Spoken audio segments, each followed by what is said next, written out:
Hi, everyone, and welcome back to the Liz Javier podcast, your go-to space for inspiration, empowerment, and actionable strategies to live a life of purpose and clarity.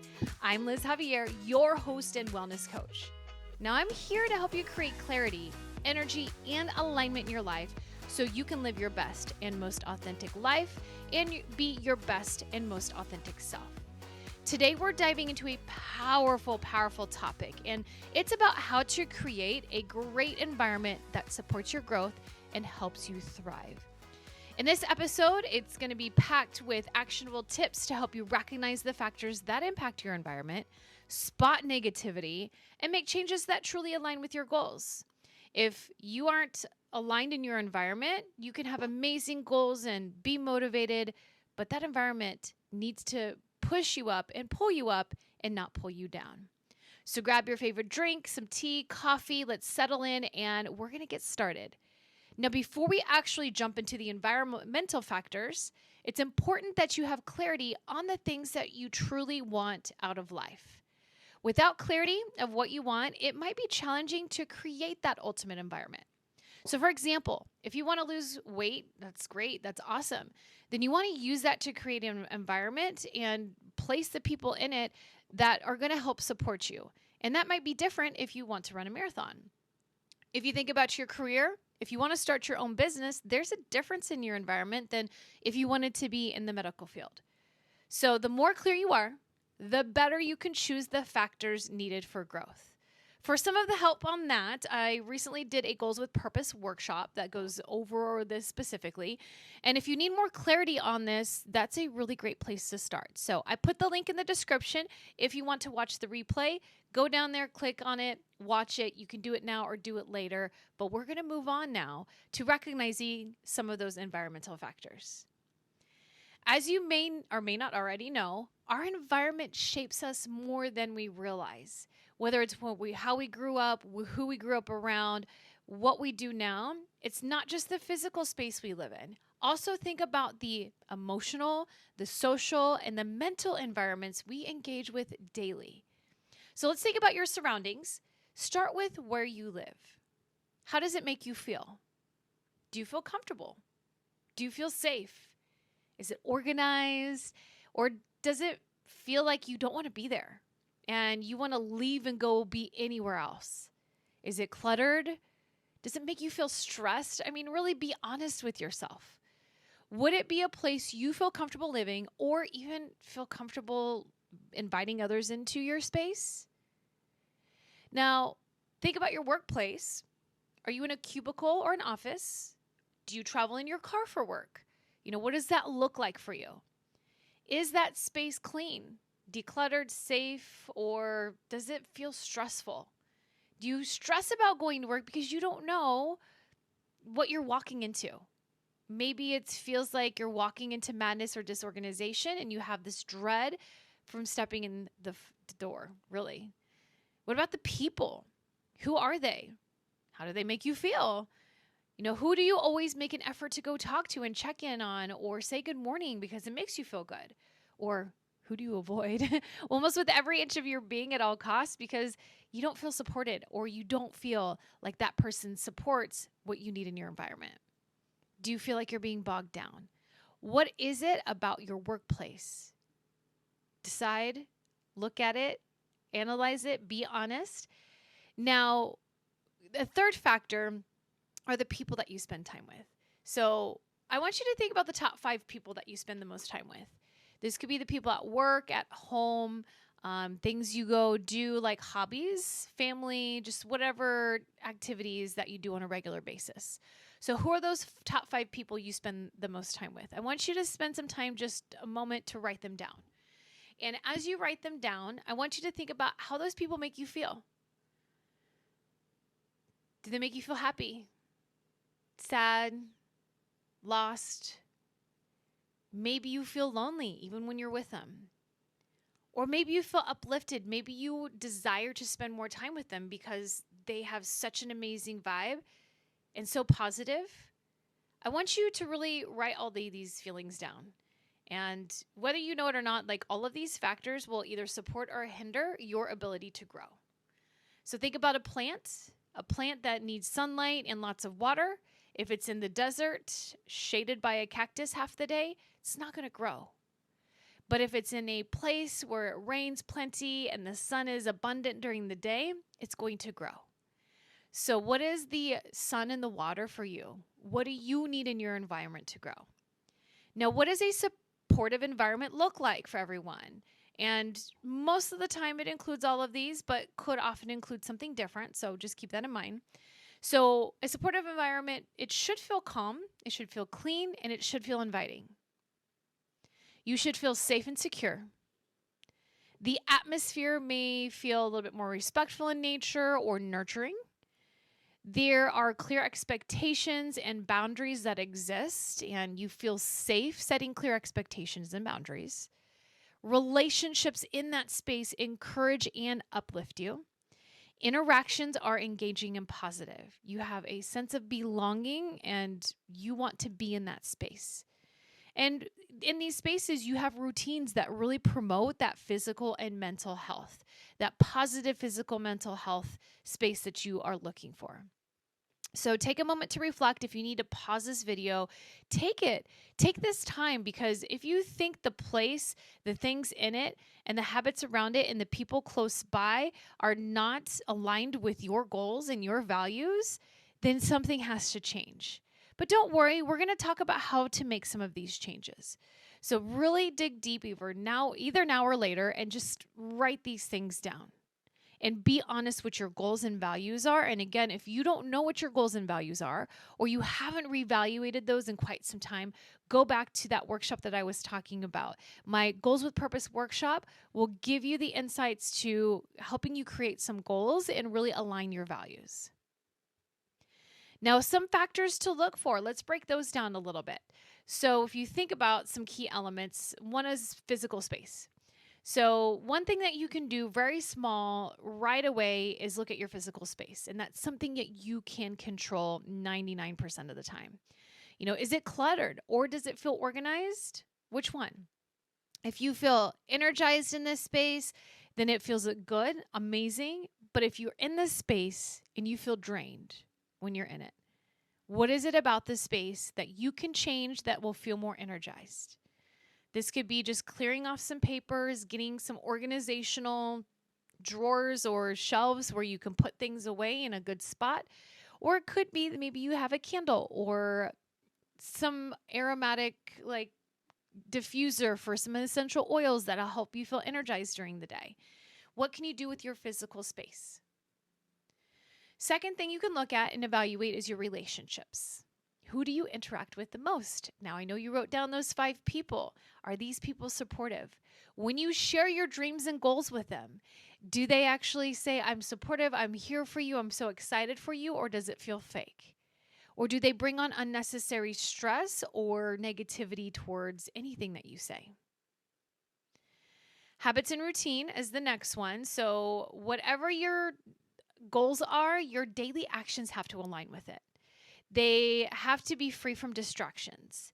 So for instance, if you're watching TV and scrolling social media, when there are other things that you need to do that have more purpose, but you spend that time on social media or watching TV, that does not serve any purpose in your life. How much time do you really spend doing this? And you have to really bog down and get honest with yourself. You might be like, oh, I only watch an hour or 2 of TV per night. I would love for you to actually time that and see how much you're doing. Same with social media. When you're doing these things, time flies by so fast because you're getting this dopamine fill that is going to make you happy momentarily in this very moment when you're watching TV and scrolling social media.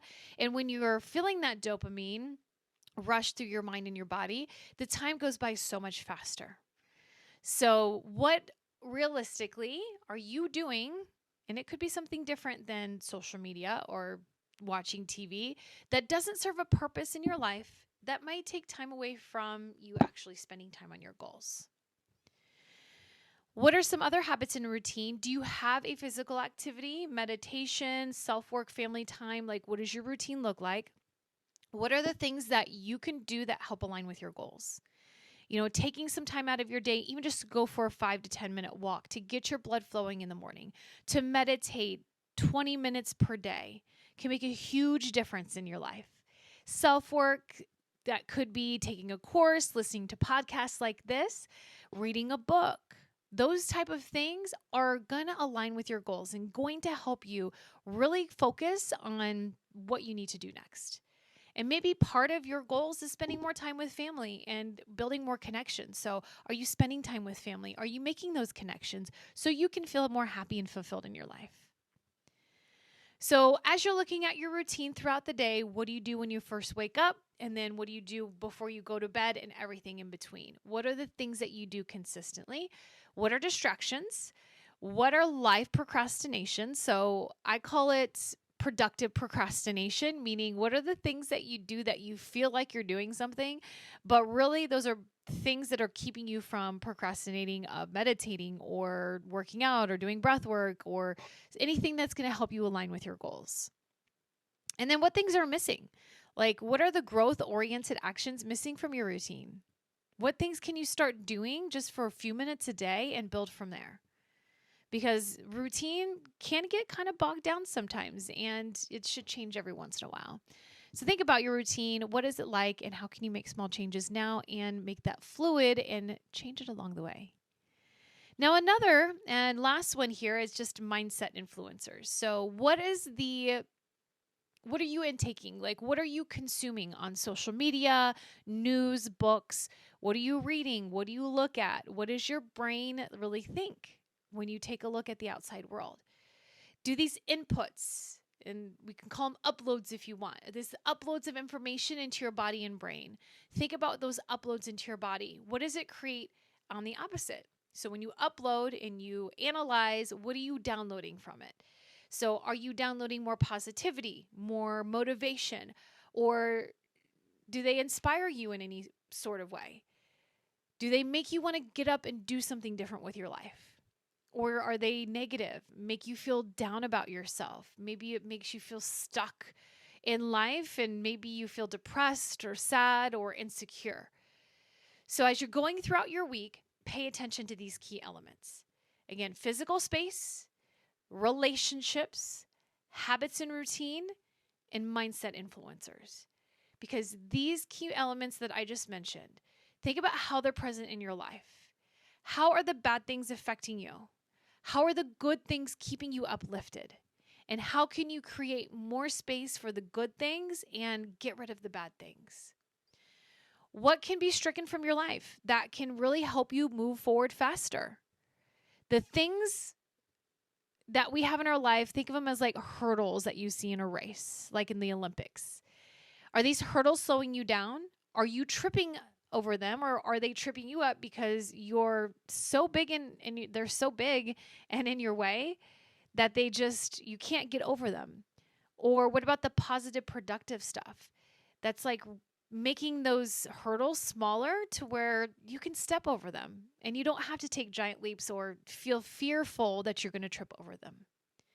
What are things going well in your life? Don't just focus on the things that are going negative. If you can't find a lot of positive things, dig deep. Find the things that are going well. What are the things that you can build upon that to continue feeling success and confidence? And then last, what are things missing that you wish you had? And really take some time to recognize and analyze these things so you can best understand them before changing them. So I know you're like, oh, I don't meditate, I'm just going to do it.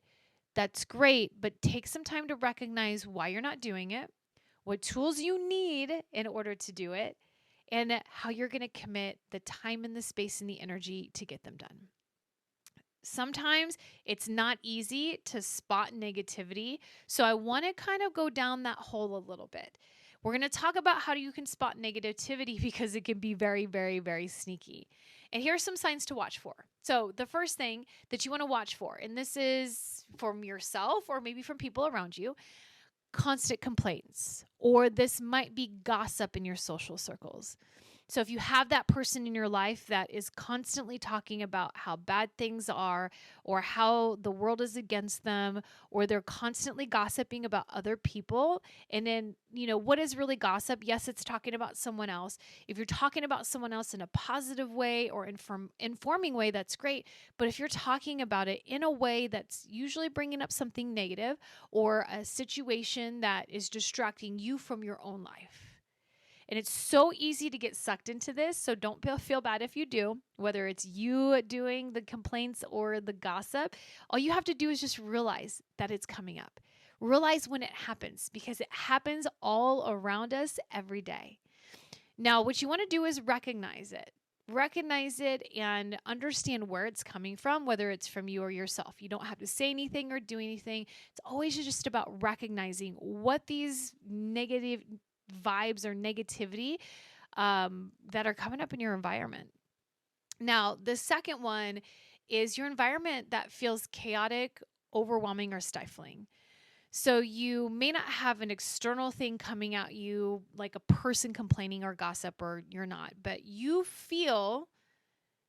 just feel it when you walk in. Have you ever felt when you walked into space, or maybe it's into your own room, or maybe for me, it's after a long vacation, I get everything out of my car or my suitcases and I start to just like put things down everywhere and slowly unpack, and I might leave and come back later. And as soon as I walk in, I feel overwhelmed because there's so much chaos in the area that it makes my body tense up. When you walk into spaces, do you look down or are you looking up and looking around? Are your shoulders slumped, right? Or are you lifted?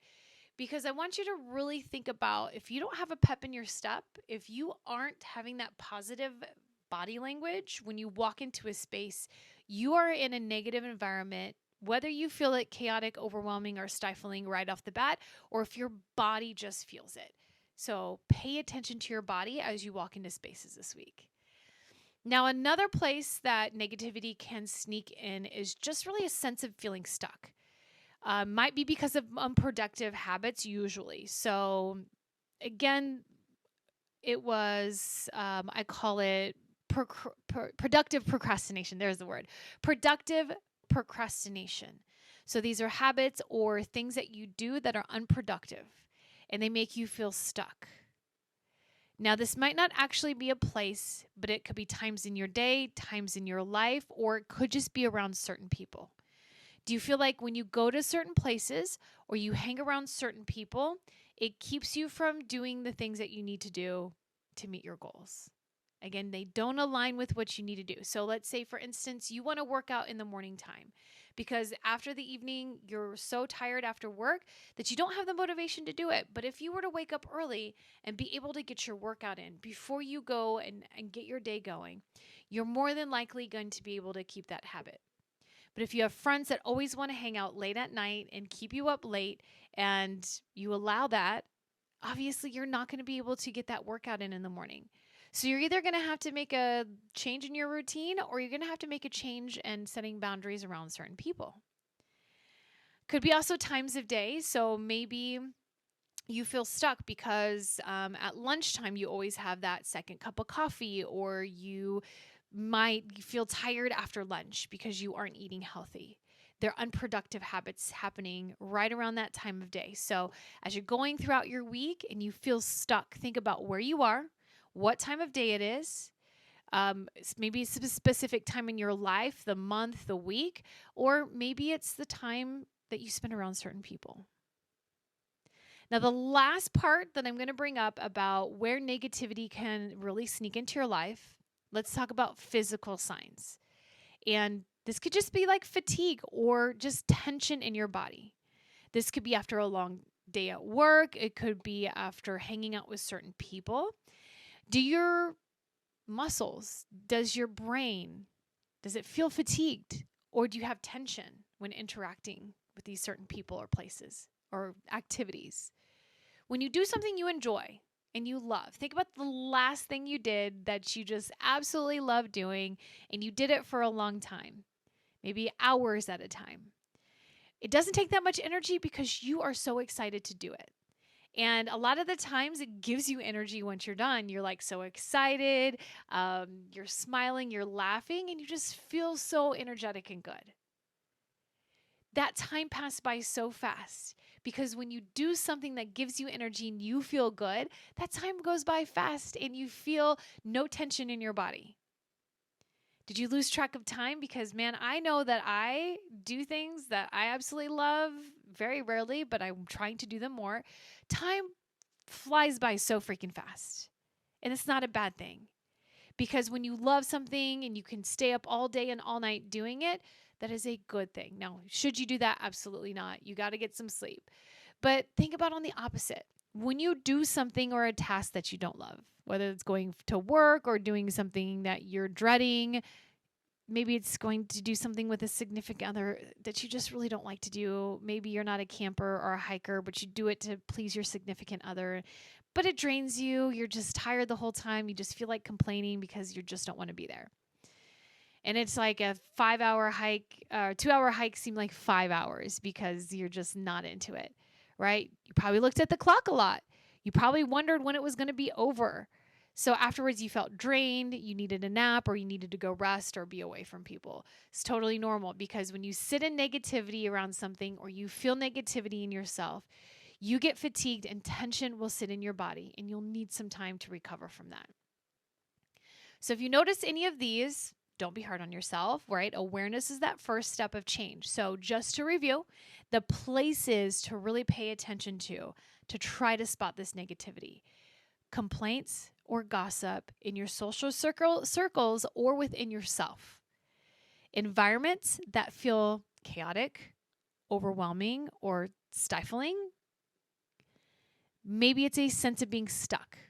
Maybe you're stuck in unproductive habits or places, times of the day, times in your life, or times around certain people that aren't serving you. And then also look for those physical signs of tensions when you're doing specific things or with certain people or spaces.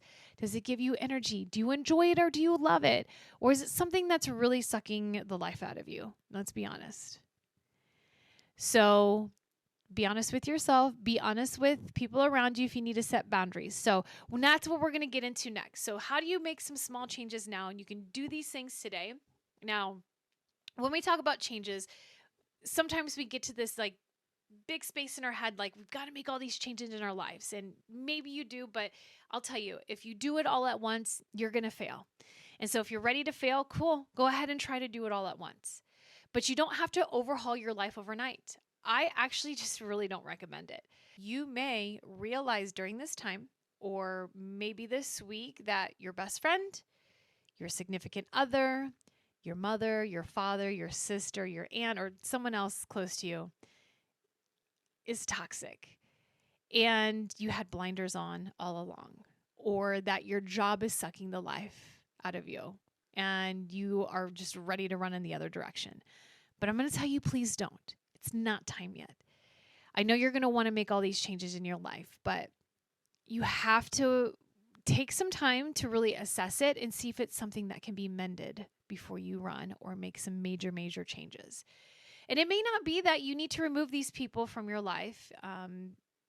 Sometimes the change comes within you first, and then setting healthy boundaries and then having productive conversations. So first, let's start small. Here are some small things that you can do that affect mostly you and how you feel about your environment. And then maybe some of the things around that environment will start to change for other people. The first thing is declutter a single space. Try a desk or a drawer if you have one of those junk drawers that we all tend to have. Maybe it's something that really feels chaotic that you want to clean out. Maybe you spend a lot of time in your car and you just have a bunch of things in there, clothes, trash. Maybe that's something chaotic that you can clear out. If it's your desk at work, you have sticky notes everywhere and all these different things. And it could be like just figurines and different things you put around your desk. How can you clear it out? And the best way to do is clear it off completely as if you just moved into that space.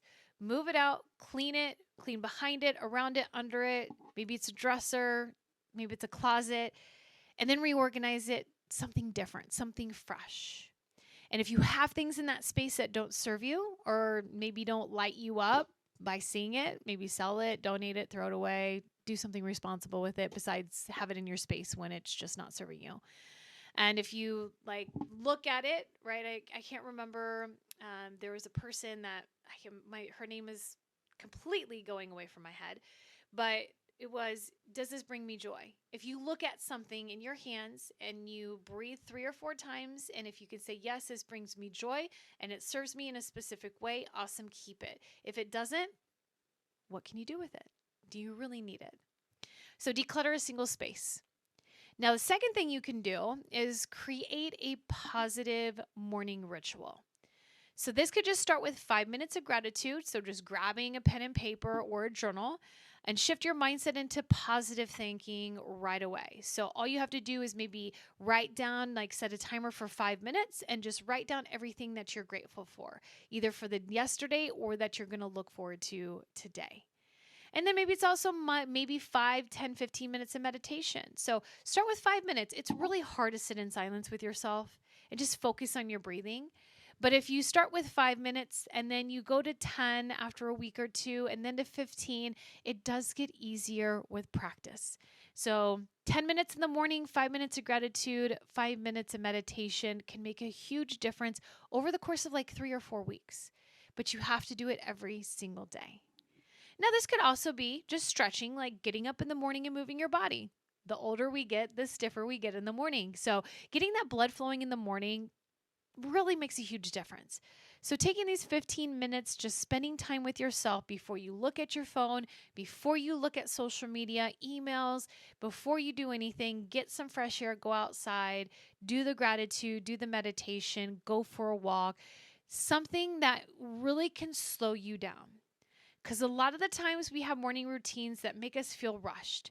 We can always wake up 15 minutes earlier to get these things done before you feel rushed. And to be honest with you, since taking some time for myself in the morning, being able to get up 10 minutes earlier is actually giving me 30 more minutes in the morning. Because I'm practicing that mindfulness of gratitude and meditation, I'm slowing down time. It feels so weird because it feels like 15 minutes goes by so quick when I'm trying to get ready and get out the door for work. But because I am taking my time and being mindful now, that 15 minutes feels like 30. So I'm able to have extra time in the morning without even really waking up a little bit early, like a lot of bit early. But also, be realistic. How many times do you snooze in the morning? Are you that person? It's okay. There's no judgment. Not snoozing could also be the first step in a positive morning routine. So pick 1 or 2 things. Let's do them. A couple of other ideas could just be making the bed, right? Making sure that your room is free of clutter, dirty clothes on the ground, or clutter from the day before. But this can also be done the night before. So I recommend that you have a space where you wake up and go to sleep that is uncluttered and feels good, especially when you come home from a long day at work. You want to go to bed and you have clothes everywhere. It just feels cluttered and then you're stressed going to sleep. But if you can create that space for you in the morning to come home to in the evening, makes a huge difference. All right, so create a positive morning ritual, 10 to 15 minutes to yourself before you do anything else, especially on your phone. Now, the third thing that you can start doing now, very small step, is just like limiting negativity. So a lot of negativity comes from the people that we're around and then also from social media. So if you're on social media a lot, unfollow accounts that drain you or say no to things that don't serve you in your day. So if someone asks you to take on an extra task, but you have everything already on your plate that's making it so full, then say no. What's the worst thing that can happen? So limit the negativity as much as you can throughout your day. You're not going to be able to get rid of it all, but if you can recognize it, and maybe it's sitting with someone specific at lunch at work. You go to lunch all the time, maybe you draw the boundary of like, hey, I'm actually just going to spend lunchtime by myself now. And that could be a place where you also journal, meditate, or take some time for gratitude. Add some uplifting influences in your life. So if you're on social media, as you're unfollowing the accounts that drain you or the accounts that maybe make you feel insecure, you're looking at them and you're like, I wish I had that person's life. That is draining you. It's making you feel insecure. So as you're unfollowing those, then start to follow some more positive ones, right? Like Oprah or this podcast or my social media or other influencers that are more into meditation or can teach you something. Start listening to more inspiring podcasts or following some people like Mel Robbins, listening to her podcasts, right? Or just like if you could get off of social media altogether, like that would be the ultimate way to really cut out negativity in your life. But if you're going to be on it, cater your social media, and that's what we're going to get into next. But with the people in your life, let's add some uplifting people. So if you see someone that's always happy, inspiring, they're just always productive getting their work done, maybe you invite that person to sit with you and to have lunch with you instead. All right, so these are just some small shifts. This is just a super small shifting foundational work that you can do. Declutter a single space, create some kind of positive morning ritual, 5, 10, 15 minutes in the morning, and maybe eventually it becomes 30 minutes. Limit negativity where you can, and then add some more uplifting influences in your life. Now let's dive a little bit deeper into that social media. So this can be like a huge part of some people's environment. And if you're not on social media, this does not apply to you. But if you ever do, like totally listen, and I would still listen because there might be people you're following, emails you're getting, or, other things online that are affecting your environment. So this is how you cater your feed. Now, we already talked about it, is unfollowing accounts that drain you. Now, there's also going to be people that that are going to drain you. So if you have family members, you're like, well, I don't want to unfollow them. They're just going to get mad at me or upset. You can also mute them. You can also hide them from your feed without unfollowing them or unfriending them. So do that. They can't see that. They can't see that you muted their feed. So again, if there's posts that make you feel bad about yourself or creates really unnecessary stress, whether you know where it's coming from or not, it's okay to take that step back and set that boundary for yourself. And I know you're already thinking, and you know the ones on social media that I'm talking about. They're the ones that maybe you envy or make you feel jealous that you wish you had something that they have. But I'll be honest, those perfect lives that you see on social media are not always true. And maybe they are in that moment, but their lives are not that great every single day. Everybody goes through trials and tribulations and has issues. Everyone always posts the positive things on social media, and very rarely do they post the negative things about their lives unless they're a negative person and you know who they are. So yeah, the only way to really feel a void of insecurity is to post those things on social media. So just know everyone has flaws and everyone has the things about their life that aren't great. So when you feel insecure or envious of other people, just know that's okay. And they're human too and have their issues. All right. So, yep, unfollow, unfriend, or you can just block them altogether. Now, the ads on social media, I don't know if you've seen the ads. Temu is on there everywhere. I think everyone gets those on your ads. But when you're seeing those ads, what do you do with them? Do you pause on them? Do you click on them? Do they influence you to eat certain things? Maybe they're advertisements for junk food. Maybe they're advertisements for things that you really don't need in your life. You can actually go in there and you can click on the top, like the dots on there, and go to unfollow or hide ads like this, and they actually won't show you those type of ads anymore. So if you're trying to lose weight, those food ads gotta go. You report them as soon as you see them. Don't just keep scrolling past them. You've got to do something about them. Eventually, what will happen is if you go onto pages or influencers that are like health influencers, again, some great accounts to follow would be Mel Robbins, Gabby Bernstein, Oprah, Tony Robbins, like those type of, or just motivational quote or uplifting and inspiring accounts, then you're going to start to see also ads around those. So that's the second thing you can do is first was unfollow or mute accounts. And the second one was follow accounts that inspire and uplift you. because the more you see those accounts, the more you're going to get advertisements. So once I started following Gabby Bernstein, Mel Robbins, and all these other influencers, then were positive and kind of that spiritual guidance, then I started to get things like Gaia or cold plunges, like things around health and wellness that are actually motivating for me to take care of myself and my body. It shouldn't always cost you to see the good things in life. So there's a lot of good motivation that you can see on there for free. Now, the third thing, I've already kind of touched on this, but really engage with that content. What feels good for you? When you see something like it, comment on it. Positive content, share it out there in the world in your story, because you know what? The algorithms will learn you and they will share more of these things for you on your reels. Because you see that if you've gotten stuck in the world of reels for like an hour at a time, because it's just like, ooh, that's cool. Ooh, a bunny. Ooh, a dog, a cat. All those do the things. I was like, yeah, they get me and I get stuck on there. So the algorithm works, but you have to pay attention and like the things that are going to uplift you, and then really just unfollow and get rid of the stuff that doesn't.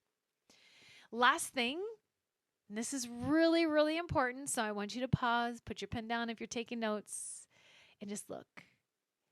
Set boundaries on that screen time. Limit how often you check social media. This will help you avoid overconsumption. Anything in moderation can be good for you.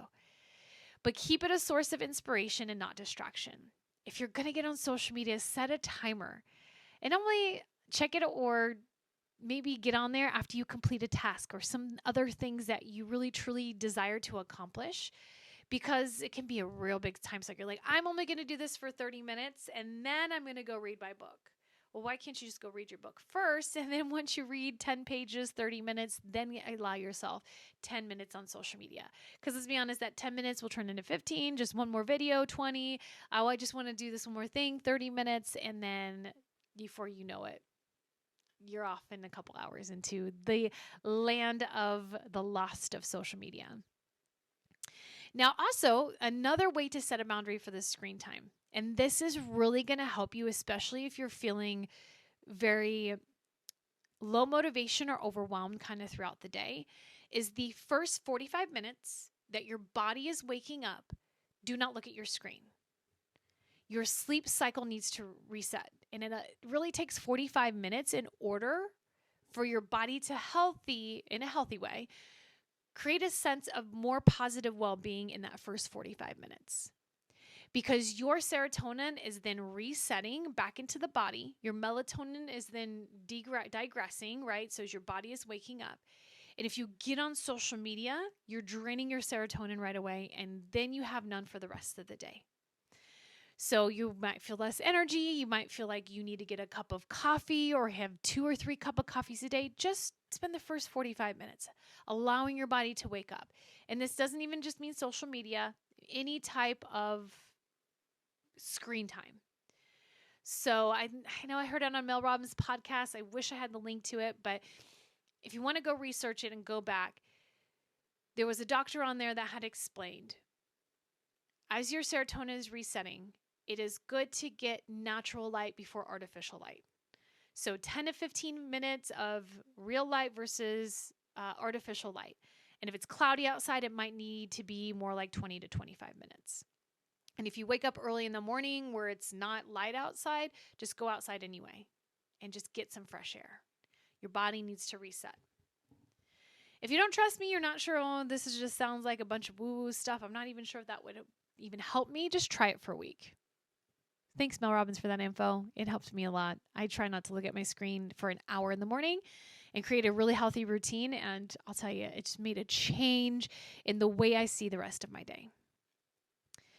Now, these changes may seem small, but they really do add up to like a very more supportive digital environment, which is a huge part of our life. So as lives changes and the world changes, we have to make changes in order to adapt to those. Now, here's something that's very hard for most of us. And we need to talk about how to have conversations about needs and about boundaries. Because let's be honest, when it comes to relationships, communicating your needs is crucial.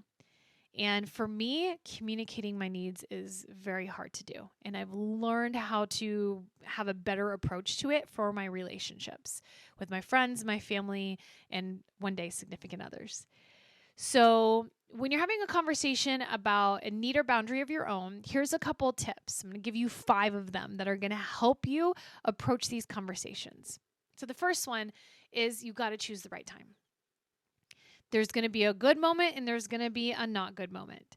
So the moment that you need to find will feel good in a way that's going to feel uninterrupted.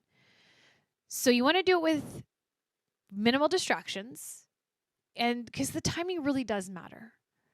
So if you need to talk to your spouse about household responsibilities, you want to probably avoid bringing it up during the hectic morning rush when you're trying to get the kids ready or you're trying to get ready yourself. You might want to just pick a quiet evening time when you can both focus. There's no distractions. Maybe it's after the kids go to bed, and you have to find the right time. Second thing that you need to do is be clear and specific. So instead of saying, I feel overwhelmed, try something like this instead. Is I need 30 minutes of quiet time after work to decompress. So if you are using more general statements like I feel overwhelmed, they could definitely be misinterpreted. Instead, be clear and specific about what you need.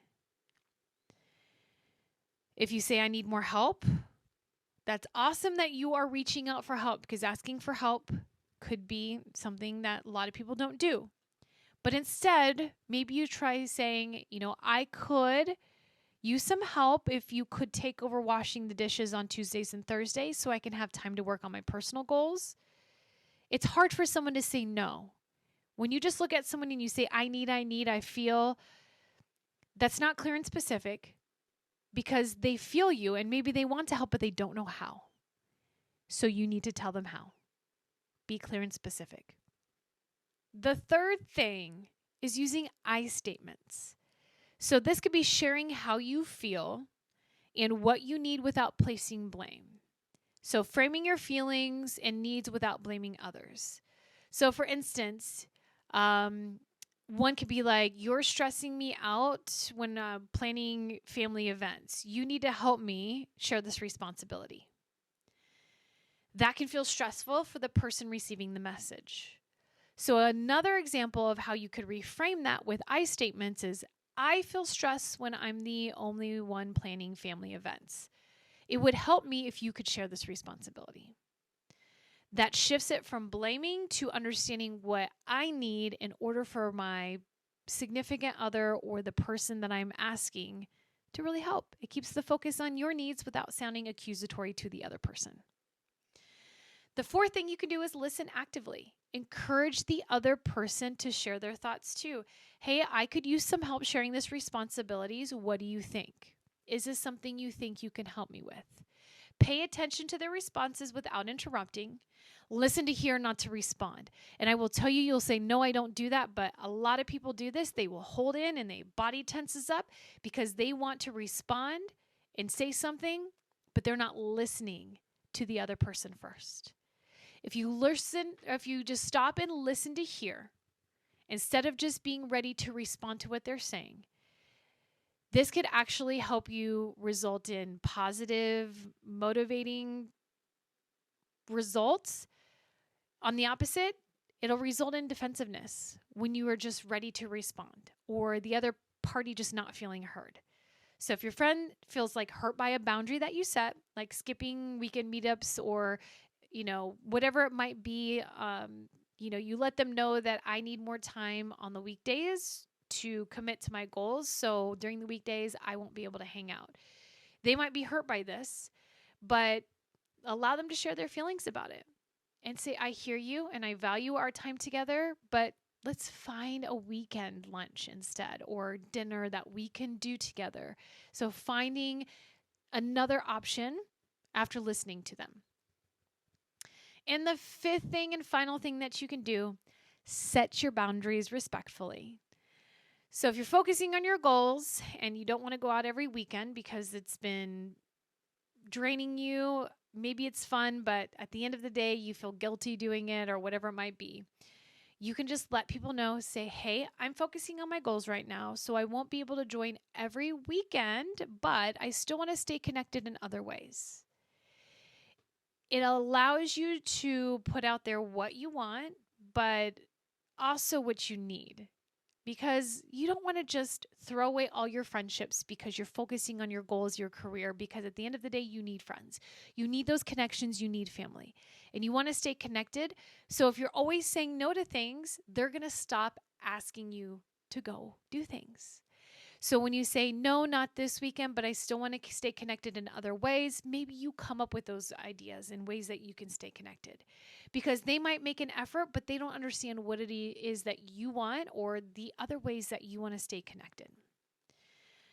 So showing that care while also saying no is okay. Now, like another example, if you have a colleague that frequently asks for last minute favors at work, you could always just let them know, like, hey, I want to help, but I need at least a day's notice to fit it into my schedule.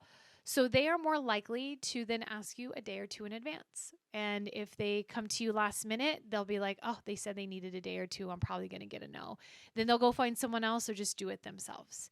So having these healthy boundaries around people in your personal life and at work are going to be super important. So again, the five things you can do to have conversations about needs and boundaries is one, choose the right time. There is a right time and place.